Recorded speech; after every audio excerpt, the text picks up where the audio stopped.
In a parliamentary drama of the century, Shamila Batohi, the National Director of Public Prosecutor, grabbed the necks of all 12 members of parliament, wrestled them to the ground, forced them to submission until they tapped out.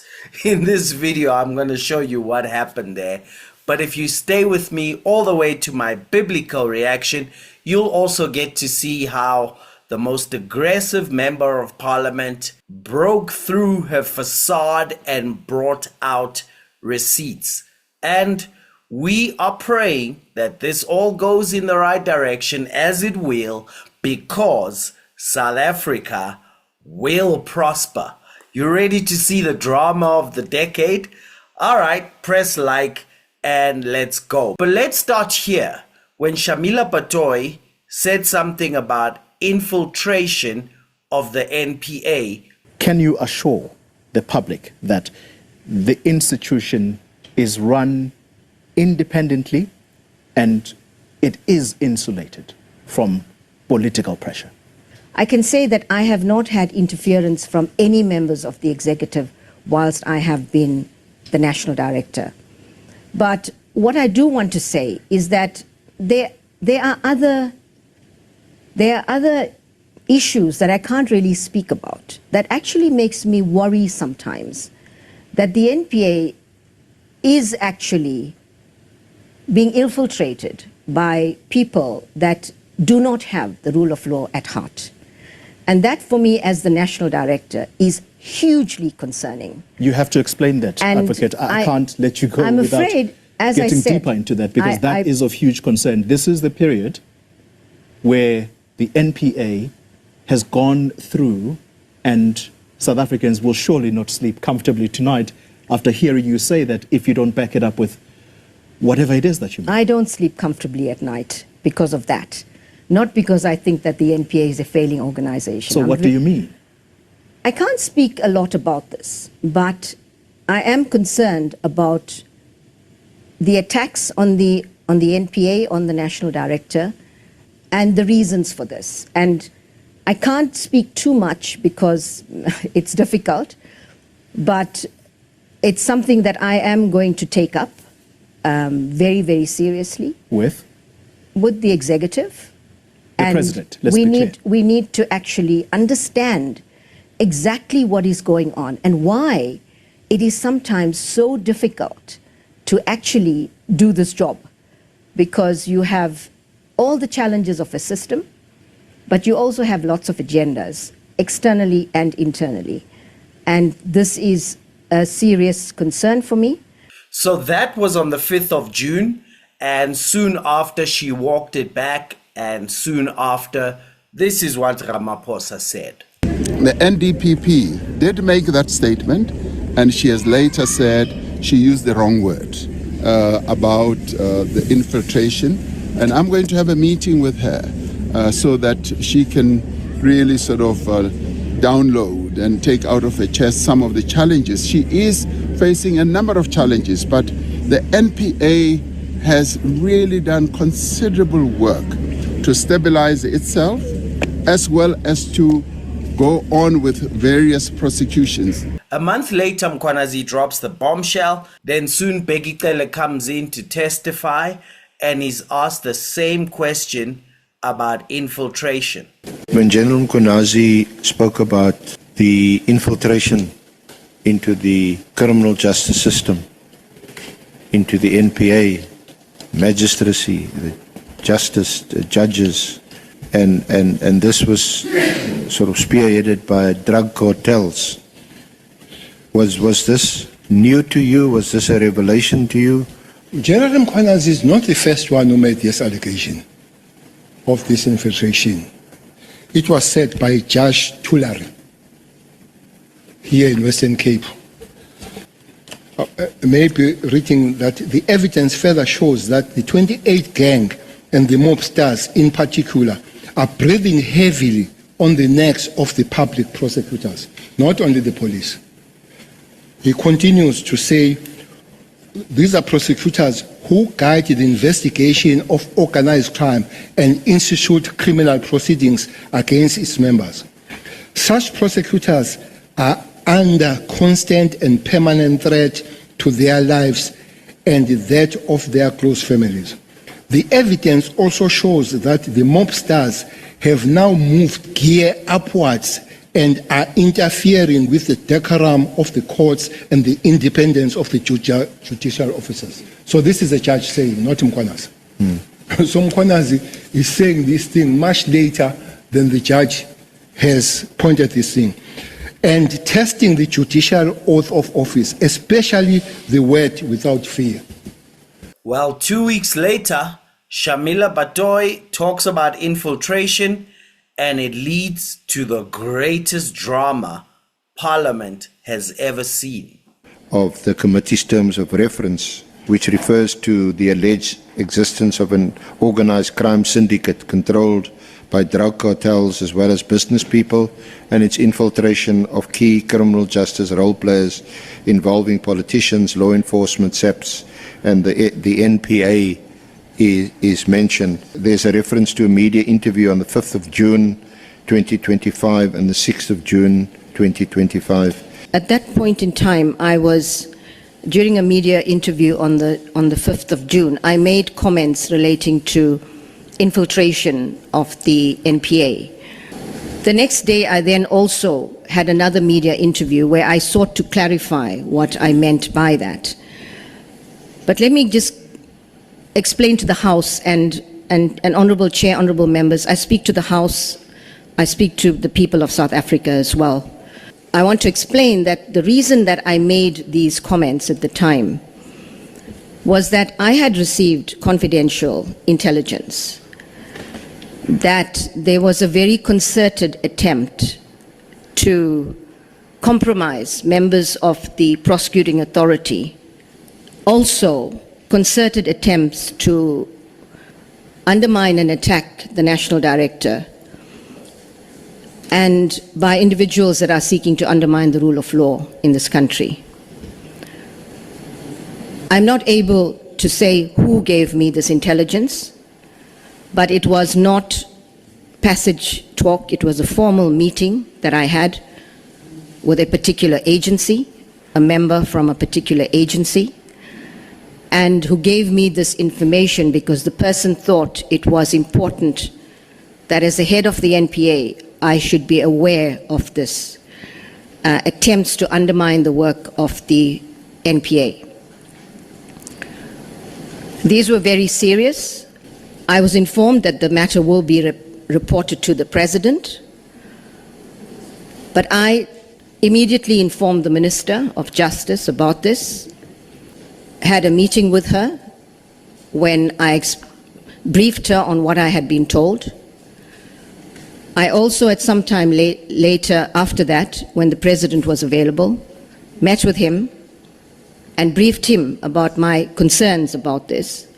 But I asked the President, I said to him, it's important that we understand what is going on and that there should be a tasking by our intelligence services to properly look into this matter. That was the situation. Of course, when I made these comments, there were prosecutors in the NPA who also became concerned about this.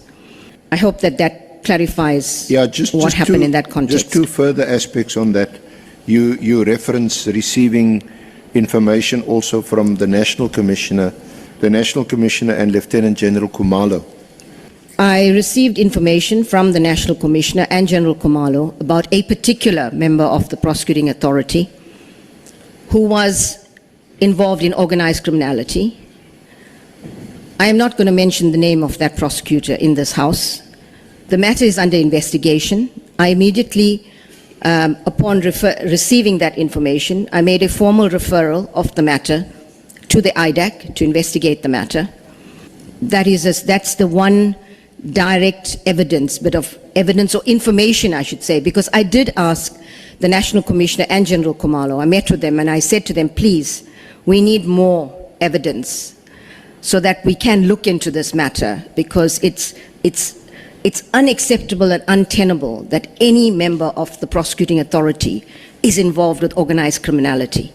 We serve the people and we fight crime. We cannot be criminals ourselves. But what's the status of this particular prosecutor given these serious allegations coming from high-ranking I don't...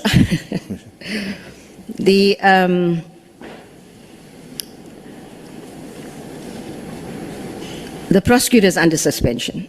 Okay. Okay. So it's currently not been temporarily removed from the system. Advocate Batohi is saying he can't reveal the name here. But if it's the same person who was mentioned in the media, why not revealing it here? Because in the media, if as members here of the committee, and the South African, some people knows exactly what we are talking about, who's that person we are talking about, why are we hiding it here? Chair, I will not want to hide anything from this committee. I regard it as a very important committee. But I do want to be responsible at the same time. I'm not sure who the person is that the honourable member is referring to. But even if the name is given to me now, I'm not going to make a comment about whether it is or isn't. It's not fair on the process. It's not fair on the person concerned. And this might turn out not to be true. We may not be able to verify this information. And then it destroys people's reputations and lives. And I think it will be hugely irresponsible for me at this stage, with just the bit of information that I have referred to mention names in this House. So I would please ask the House to be understanding and not to insist that because I will not reveal the name, Chair, with all due respect. The advocate says that he won't reveal the name, and he's not sure whether I'm talking about the same person. Do you know the name?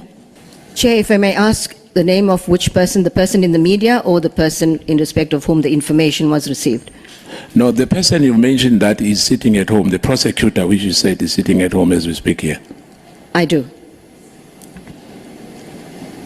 But we are talking, you said you don't know that person. No. It is not what she said.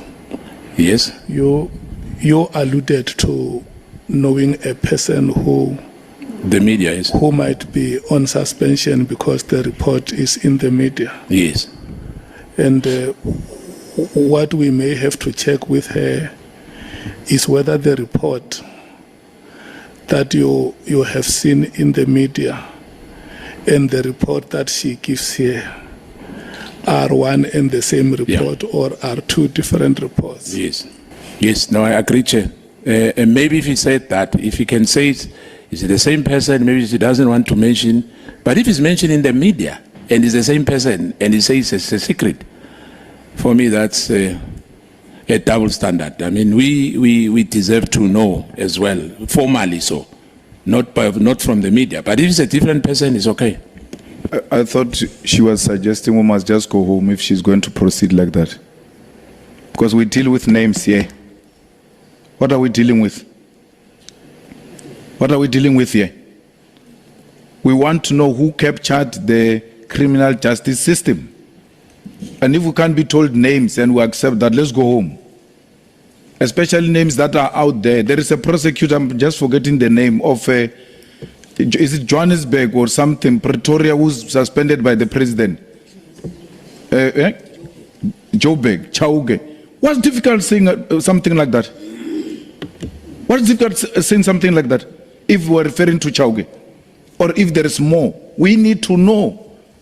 There is nothing unprofessional about that, because if we're going to proceed like that, we're becoming toothless. We cannot allow a situation where there is an allegation of a prosecutor who is being captured or infiltrated, and we are told we can't be given a name. If it was wrongly mentioned, there are recourse in South Africa where that name will be cleared. There are so many names of people being said here, people who are also in jail, people who are already on criminal trials. We get deep into those issues because we're seeking to unearth the truth. If it is true, indeed there are people who are captured in the prosecuting authority. We want to know that. What if Chauke is wrongly accused? What if he's correctly accused? We need to come to a determination that, look, there is nothing in the NPA that suggests there is any infiltration by the drug cartel or anything of that sort. Or there is, and if we say there is, these are the issues. And these are the individuals responsible for those kind of activities in the NPA. So I don't think Honorable Skosana is being irresponsible. I really want to emphasize, honorable members, that I do not seek to be disrespectful to this committee. I haven't even said, the members have mentioned names. I haven't even said whether it is or isn't that name that has been mentioned. And I don't want to make it difficult for this House to be able to do its work. But given that I was given, I think what at the level of intelligence, because I haven't even said it's evidence, I went back to the National Commissioner as well as General Khumalo and I said, can you please give me evidence of this? Because I need more evidence. So I really urge that it will be hugely irresponsible of me to mention a name in this House on the basis of intelligence that I've received that may or may not be true. So I really urge honorable members to understand that I do want to help this House, but it does put people at risk, and I do not want to be irresponsible and do that when all I've received is intelligence about the possibility that about the fact that somebody is involved with organized criminal networks. General Mkhwanazi stood in front of this Ad Hoc Committee and said, him and General Khumalo went to the Minister of Police to brief him that General Sbiya is a rogue element within SAPS in terms of intelligence information. So I'm trying to display, Chair, that this is not the first time we're dealing with the situation of this matter. And I'm trying to make the NDPP comfortable to mention the name of the person that she's referring to. It is not certainly a finding or a guilty decision if you mention the name. Part of what we've been placed on here, Chair, is that there is an evidence General Mkhwanazi even brought to the committee and later withdrew some parts of that evidence, and it was acceptable. So I want Chair, the NDPP to feel comfortable to provide the necessary finer detail of the evidence he's giving before the committee. Thank you very much. Number one, within our terms of reference, as a committee, I know this is an open it's an open hearing at the moment, but we do have an option of a closed session. I'm not saying that we need to go there.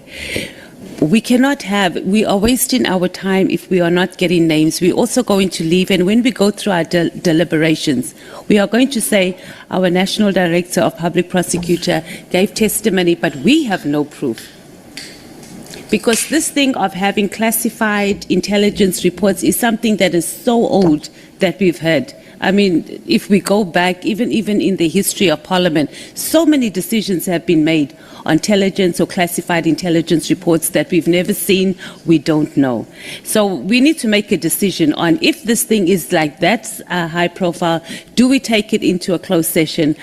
But I don't think it is that serious, Advocate. On a very serious note, there are many people that have come, they've been cleared and they've cleared their names, but we are definitely wasting our time if we are going to be protecting individuals who, number one, have already, you've said they've been suspended. That means there has been action that has been taken, and I don't think our citizenry is that stupid or not to be able to put it in context that this is still under investigation and they currently being suspended. We're also undermining the intelligence both of this committee and South Africans at large. Thank you. The purpose of this ad hoc committee is basically for show and tell. We want those names, and I don't think we're going to be okay today with leaving here because everyone else's names, and I don't want to repeat what my colleague has just said. We've mentioned names of all other people that's implicated in this, and the words that were used was allegedly involved. I'm not sure why we can't do the same here today. It has always been the position that when we are investigating, we do not give names of anyone that is the subject of an investigation.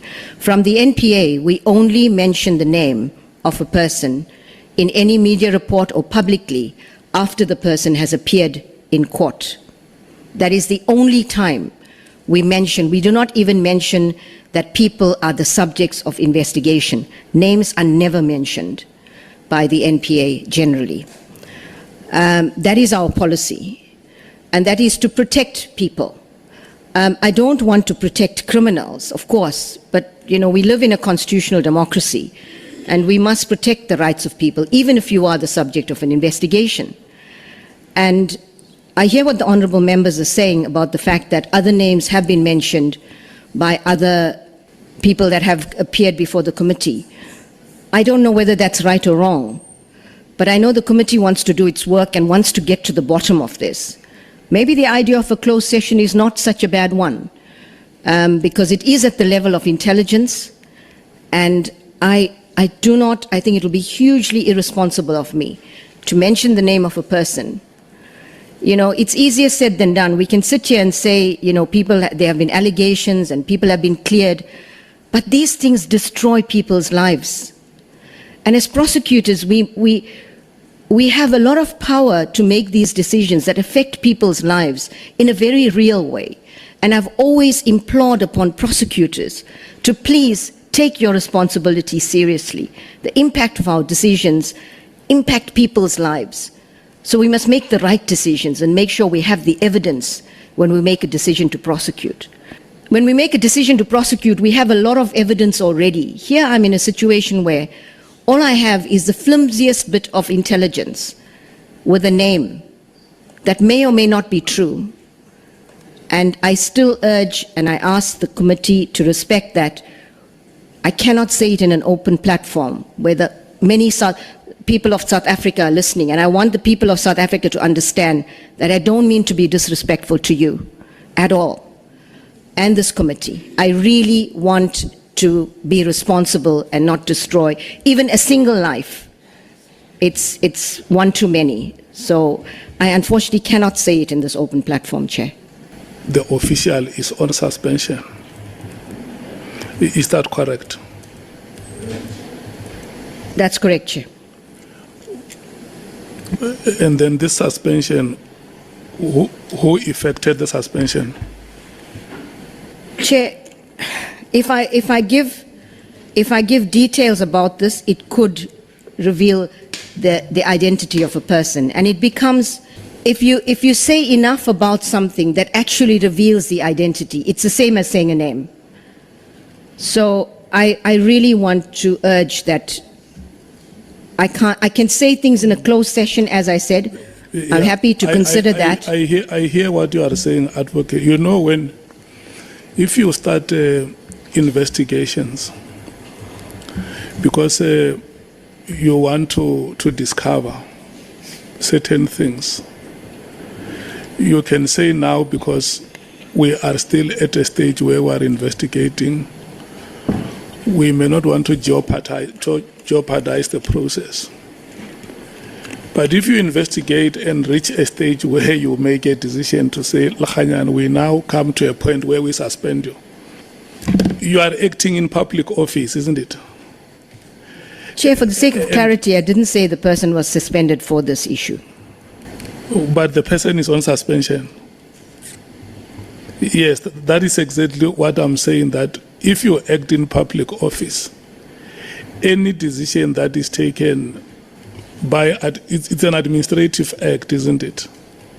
And for sure you should be able to explain that decision, unless you were to say to us, when we administered oath here, the law says you are expected to answer any question fully and satisfactorily, and failure to do so, you may be committing an offense.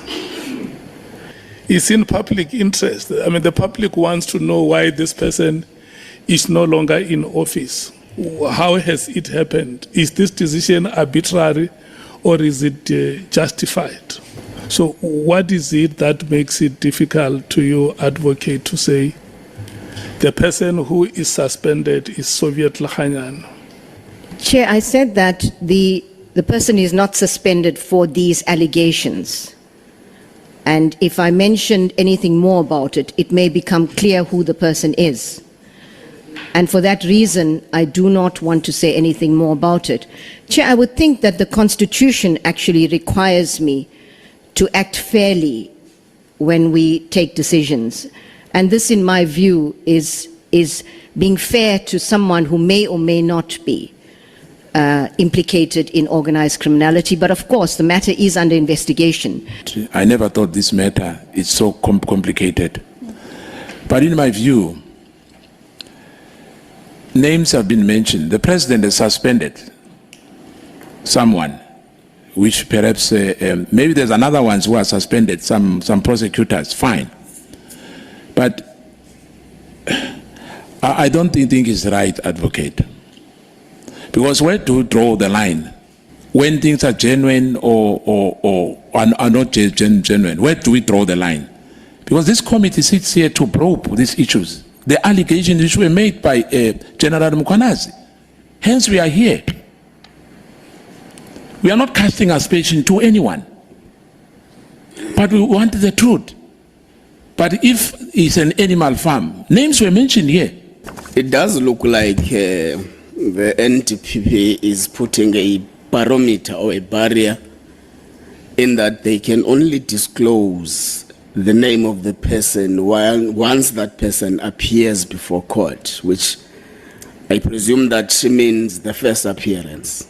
For progress' sake, let's say we will require the NDPP, before we consolidate the report, to submit a written report specifically on that particular aspect. So that we proceed for now, but the committee must not be disadvantaged in collating necessary evidence so that that particular evidence informs what the committee finds in its findings and recommendations. No, Chair, we just want to make a clear statement that if the NDPP continues to refuse to reveal a name, it means she is not cooperating to an investigation. We're doing an investigation and names have been tabled before this committee. Names of people who have not even been charged. Just names of people who do not appear before any disciplinary committee. So it means you don't have confidence in this committee. Two, you are undermining our intelligence. What adverse impact is it going to have if you tell us that a person is so and so? There will be no adverse impact other than an impact that is imaginary. We are just imagining that there will be an adverse impact if you mention names. How? So we are going to understand you to be refusing to cooperate with this committee if you refuse to give us names. Yeah, we are investigating, so you can't tell us how we should investigate. We can't be told by you. We have terms of reference. We know what we are doing here. So don't undermine our intelligence. Chair, I'm in support of what Honorable Skhosana is saying, that the name must be revealed to help our investigation, to pursue our investigation, because that name might be relevant for us to take a certain posture with regards to this investigation. So you are refusing to give more insight about issues which are affecting our justice system if you refuse to give us a name. And we are not just asking from an ordinary person. You are the NDPP with a statutory responsibility to oversee the running of the NPA. And you come here and refuse to give us names as if it's a choice. It's not a choice. We're investigating you. We're investigating the allegations, I mean. And if we say give us names, unless you are telling us that you are refusing, then we're going to note it as such.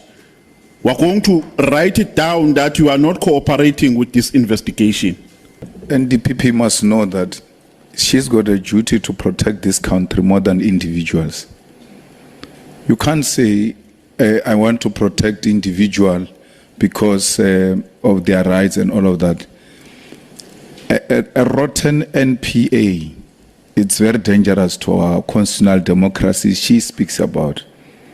Just her failure to respond to this question, she must take a bag and go. She's not going to be useful to us. We are asking names. That's why we are here. We are told there are people who kept people is names. Who are those people? We want names of drug cartels. We want names of corrupt police. We want names of corrupt judges.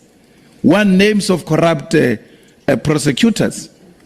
That is the whole idea of us being here. So you call a witness, when she left home, she left saying she's going to do what here? She's coming to read a policy statement in an inquiry. Yeah, we even discuss boardroom. We're discussing a pillow talk. Yeah. Yeah. That's how far we go. Now we're being told no, just a name. We can't be given a name of a prosecutor who's suspended. I know that there is a prosecutor called Shongwe in Gauteng who's put on a special leave or suspended by the President of the Republic of South Africa. It is the President who communicated that publicly. What is so difficult for an NDPP to refer to such a case and say, for instance, we've got this case that is on, but I can't give details. This is what it involves. A lot of people came here and said so. This is a public information. But to come and say, I won't give you names, even on matters that are public, actually the allegations goes further, which we are going to probe later when it is our turn to ask questions. They say after they arrested Advocate Shongwe, they are able to register cases easily. That's what SAPS says. And cases are moving smoothly in Gauteng. Is that true? We want to get into those issues, but if the head of NPA is going to shy away from that, then which issue are we going to deal with? Which we need prosecutors who are cooperating with drug cartels. Indeed, advocate is required to give us names. It is true. However, it is not true that names has been given in this committee. We still don't know the names of 3 out of the big 5. Why? Because the witness stated that it is under investigation and the names will be revealed, and it can be revealed in camera. It can be revealed in a closed session. So we must be honest about this, that it is true that advocate must give us the names. But the question is not must you give us the names or not. You must give us the names or name. But the question is how? Which platform? What is the requirement for you to give it in closed session? Where I will disagree with you, advocate, is if we say to you, you must reveal the name, but you must reveal it to us in closed session because it is still under investigation, and you refuse at that point, then I will disagree with you. Because that would be you intentionally hampering us from doing our work. But if you are willing to reveal the name in closed session, that would be in line with our terms of reference. So, Chair, I support the position that the advocate must reveal the name. But if the advocate opts to do so in closed session, that is in line with our terms of reference, and she should be allowed to do that. Chair, I understand the need for the members to hear the names, and we all need to hear them. Advocate Batohi has made it quite clear that the person she is referring to has not necessarily been suspended for the facts that we are now talking about. And she doesn't have control over the investigation, and the other agencies that are involved in, obviously involved in such an investigation. And so for her to sit here and publicly name people could not only undermine the investigation, but it could also undermine other agencies who are busy with important work. And so I would agree that she must be fully open and honest with this committee, but not in an open forum. And for the sake of progress, I think we should move on with everything else and then deal with this issue at the end, and in a closed forum. Yeah, thank you, Chair. No, I think I've generally been covered by all the members who spoke, and I align myself with the recommendation on the closed session. One, I actually wanted also to align myself with the, shall I call, the demand by this committee for the name to be actually mentioned. However, I do want to support Honorable Ngola in the proposal that he made, namely that perhaps at the end of this process, the NPA be able to actually supply us with the information related to the matter that we are dealing with right now, including the name. But I also am not comfortable if the advocate simply refuses to give the name, because names have actually been mentioned here. And Mkhwanazi did not actually beat about the bush in saying categorically that within the NPA there are elements that have actually compromised the operations of the criminal justice system. So we cannot be overprotective of individuals, because we might be protecting the very element that we need to know about and deal with. Thank you. Remember, the reason why we want the names is we have to decide on the witnesses that we invite before us here. General Mkhwanazi came here and named institutions and mentioned names of officials, and we were able to make decisions on who we must invite, who must be a key witness, who is secondary witness, and the order in which those witnesses must appear before the committee. So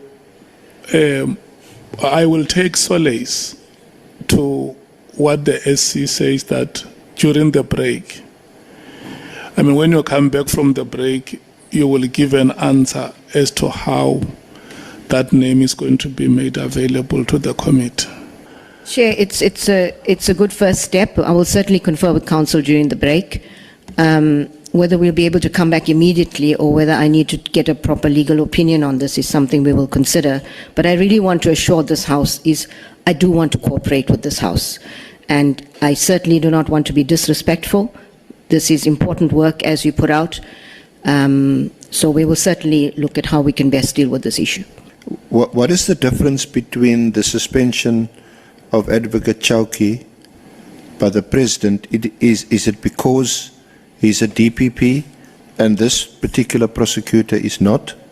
Advocate Chauke has been suspended by the President because he is a DPP. That is correct. So the suspension in this case would it have been effected by you?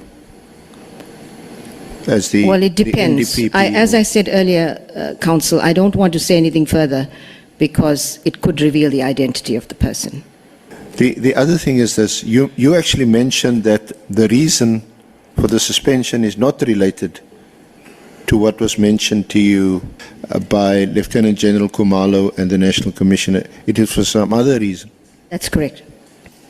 Isn't that a reason why perhaps the name should be mentioned? Because I think the concern is that given that allegations have been made by, amongst others, Lieutenant General Khumalo and also the National Commissioner and Lieutenant General Mkhwanazi, that this appears to be a person who's been suspended, but not for the reasons that they allege. So why can't the name be mentioned? For the same reasons that I mentioned earlier. And I'm not sure if you want me to repeat those. No, that's fine. Chair. We did say that I think that the Chair did point out that during the break you can consider your position and take legal advice and get a legal opinion if necessary. Because as you know, we're in a different forum to the Madlanga Commission, you are also protected by parliamentary privilege. So you are protected. So you are in a protected environment. You're not persuaded. I'm in a protected environment. I'm trying to protect others. Well, for the reasons that I mentioned. I think that person will understand that you have to make the disclosure because of parliamentary privilege that protects you, and now there is a request, strong request, from the committee that the name be disclosed. Chair asked that I be permitted to seek legal advice on this matter and come back to the committee, but I assure the committee again that we do want to cooperate. I do want to cooperate fully. So then they took a break and she was going to confer with counsel, and when she comes back, she'll give them the answer. You tell me, is she protecting the drug cartel infiltrated NPA out of principle, or do you think she's trying to protect something? Let me hear from you below. So they finally come back from break. She's spoken to counsel and probably will share the name. Let's see. During the break, discuss the issue of the disclosure or non-disclosure of the name. Do you want to respond to that, to the chair, through the chair? Yes, thank you, Chair. We've discussed that. I've discussed it with senior counsel. We will get a legal opinion on this, but we will seriously consider the two options that the committee has put before us, and that is the one to either do it in a closed session or to submit a document to the chair with the name before the committee concludes its work. Thank you, Chair. Just a clarity question. Why before the committee finishes its work and not even in the next couple days? Like, why would the legal opinion, etc., take such a long time? You know, NDPP, it's so embarrassing because behind there is a senior counsel. You see what we are paying for? This is what we are paying for. She brought a senior counsel here. She still wants to be consulting somewhere, how? When you brought a senior counsel here? How much per hour are we paying the senior counsel brought by the NDPP? We can't accept that. At the end of today's session, we'll ask the media to leave, and she will have to give us that name. We can't leave here without that name. The senior counsel is here. It means there's going to be another second senior counsel. How much is that going to cost us as government? These are the resources of the state we're speaking about that the NDPP should be looking after. So we need that name before we leave here, Chair. When we finish, we excuse the members of the media and the public. We have a closed session, and then we are given the name here. There's no any other consultation which can be made anywhere else. When they brought the senior counsel here, we understood his presence to be meaning on such matters, they want to quickly consult and be able to provide answers. Now we're being told something else. Before the committee conclude its work. Seated there, seated here, I don't know when is this committee concluding its work. And she's saying she's going on a retirement in January.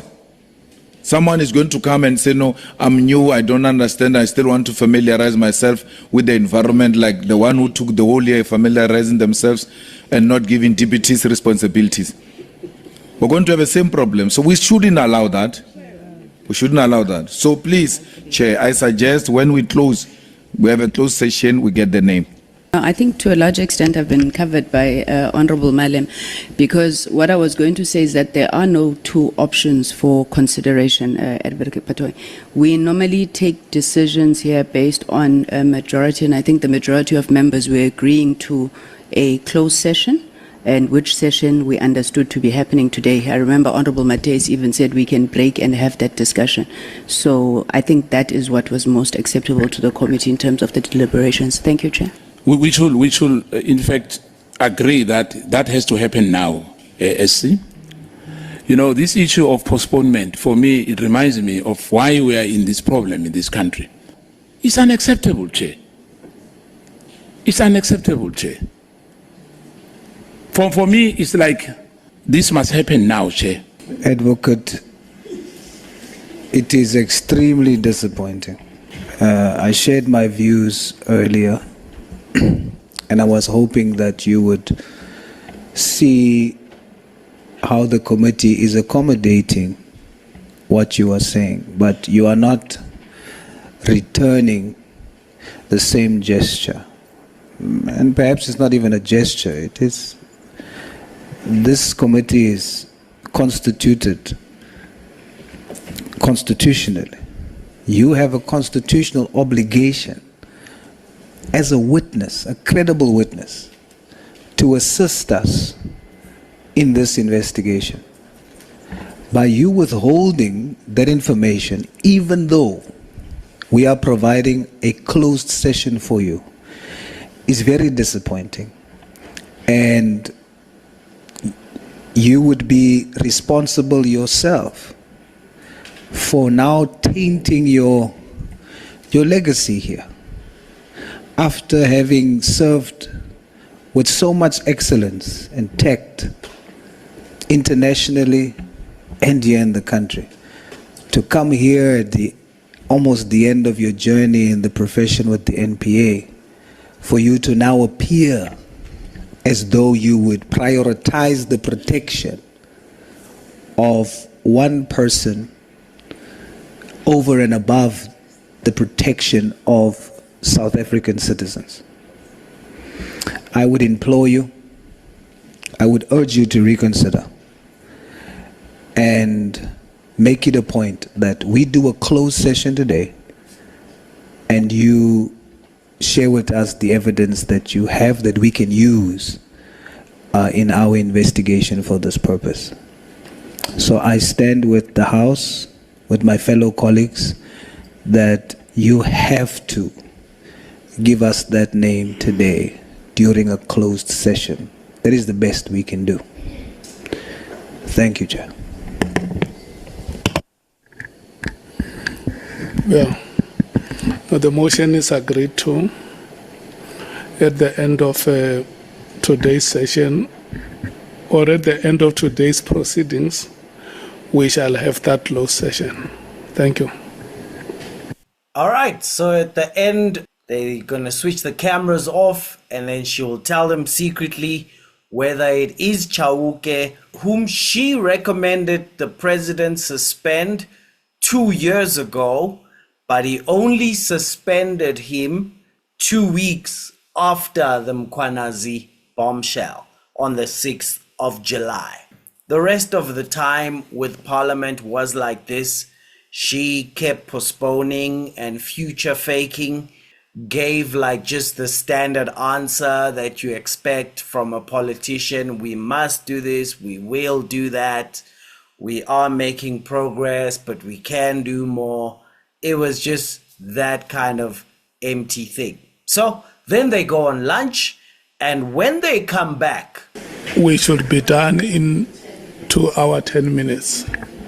But before we do that, I want to allow the NDPP to say a matter that she raised with me during the break. Thank you, Chair. I appreciate this opportunity. I do understand that the committee has decided that there will be a closed session during which I should disclose the name of the person to the committee. I thought that I should bring it to the attention of the committee to please reconsider this issue. It is not an issue we've been confronted with before. It involves an active investigation where the person of interest is not even aware of it. Disclosing the person's name under any circumstances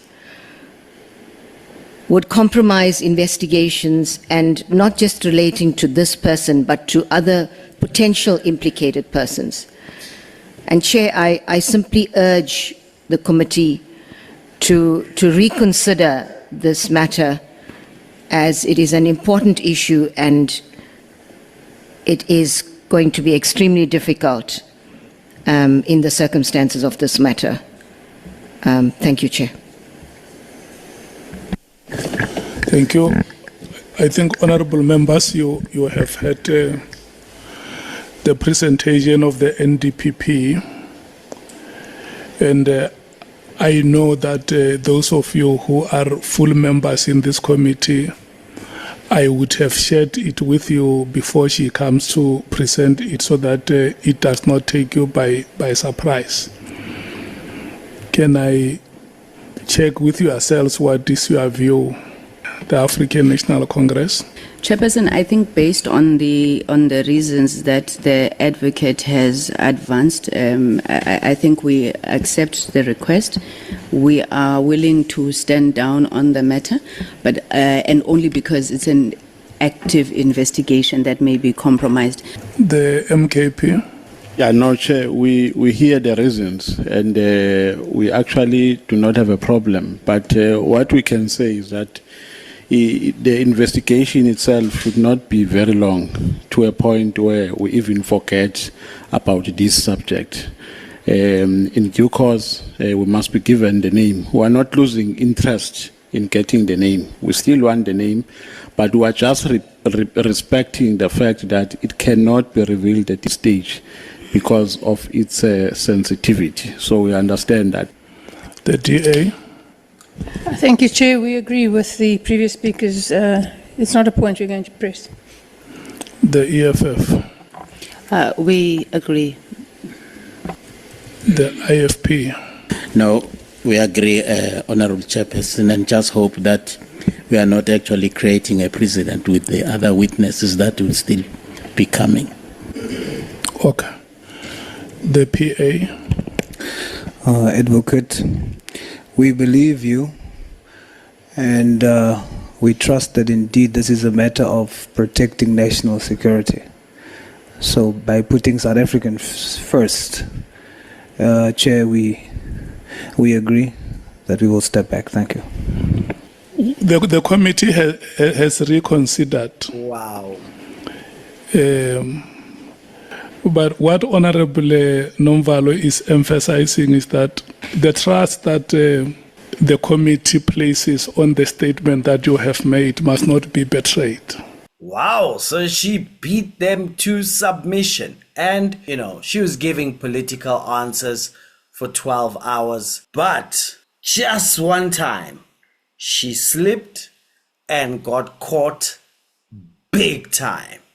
Advocate, are you aware that former Johannesburg Mayor Herman Mashaba has repeatedly raised public concerns about Advocate Chauke, where he made clear that the Advocate Chauke was an obstacle to the prosecution of corrupt cases that were presented to him with clear evidence? Are you aware?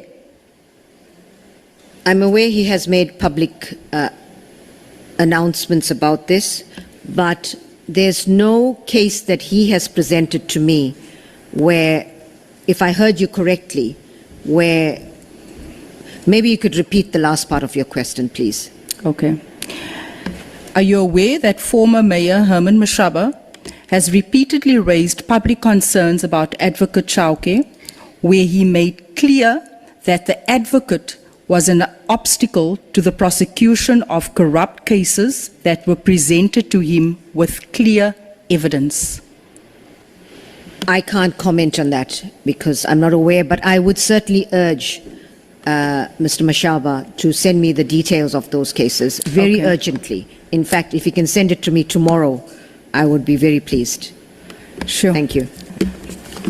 Here are copies of the many cases that Mr. Mashaba sent to you. You were CC'd in on these cases. A dossier was handed to Advocate Chauke of cases, I think, amounting to over 35 billion of corruption cases uncovered in Johannesburg.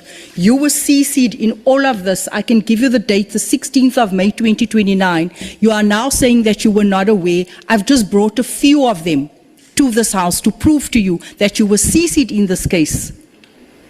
You haven't responded to not any one of these cases. This was 4 years prior to your suspension. You received smoke signals already about Advocate Chauke, which you did nothing about. I need to have a look at that. Honorable James, you may come down a bit. Thank you, Chair, for the reminder. I put it, you said earlier on that it wasn't brought to your attention. You said confidently you know nothing about it. I'm saying to you, 4 years prior, the suspension of Andrew Chauke, there were smoke signals. It was sent to you with evidence, with serious cases within the city of Joburg, and you ignored all of these emails. Now that you prompt my memory. Okay. He did send emails, and we certainly don't ignore emails. But you just said you weren't aware. I need to follow up and to see what happened to those matters. I can tell you nothing happened. If I could please have those cases. They're in your inbox, ma'am. Sometimes emails don't reach you, but in this case, I'm aware that he did send some communication, but I need to check to see what happened to that. Because you may rest assured, Honorable James, we don't want to cover up anything. And if anything, I would want to get to the bottom of allegations that any prosecutor, any DPP is in fact not prosecuting where there's clear evidence of it. So I need to see what happened to that, because we definitely respond to emails but from anyone, and particularly from heads of... Yes, I would like to think that you would take an email from a mayor seriously. We do. You've ignored... You cannot say you do when I've got evidence and proof. Several emails. An entire dossier was handed to Advocate Chauke. He did absolutely nothing with it. It was highlighted to you that this person is corrupt. It was highlighted to you that this person is covering up for serious construction companies within the city of Joburg, Zimbabweans, with fake documents. It was brought to your attention, as well as Advocate Chauke, that is currently on suspension for over 2 years, that was allowed to continue covering up in the department. In fact, this has been going on for over 6 years, if you take into consideration when these red flags were highlighted to you. And you've done absolutely nothing. And then earlier on you said that if there's any concerns with regards to cases, I must bring it to your attention. Will you take it seriously when you are saying to us now that sometimes we miss things in our inbox? We always take these very seriously. And I want to say to you, I want to apologize to Mr. Mashaba that if he has not received a satisfactory response. But I do want to check to see what my office has done with those matters, and I can then give a more substantive reply. Wow, my biblical reaction. The king establishes the land by justice, but he who receives bribes overthrows it. Let me tell you who to vote for next time. Whoever says to you, I will cut government departments in half, and I will double law and order budget. Don't even think about it. Just vote for them. Because the king establishes the land by justice, but he who receives bribes overthrows it. So, when the justice system is a mess, there is no country. It's funny how people are concerned about all sorts of stuff while justice system is a mess and crime is high, and they want to be involved in running all sorts of things. There will be no country. Ask all the other countries up north who got so busy with everything except law and order. Guess what? That land is overthrown. It's a dump. Now, you want South Africa to prosper? Justice system is your number one concern. So, the next person who says to you, I'm going to get rid of a lot of these useless departments, useless deputy ministers. I'm not here to hire my comrades. And I'm going to put all of that money into law and order. And I'm going to do whatever it takes to get law and order done. Vote for that party without thinking. Because whatever else they tell you doesn't matter. Because even if you got it in an overthrown land, it's a waste of time. So, no man can serve two masters, because either he'll love the one or hate the other, or he'll despise the one and honor the other. You cannot serve God and Karl Marx. Let's make history together. Cheers.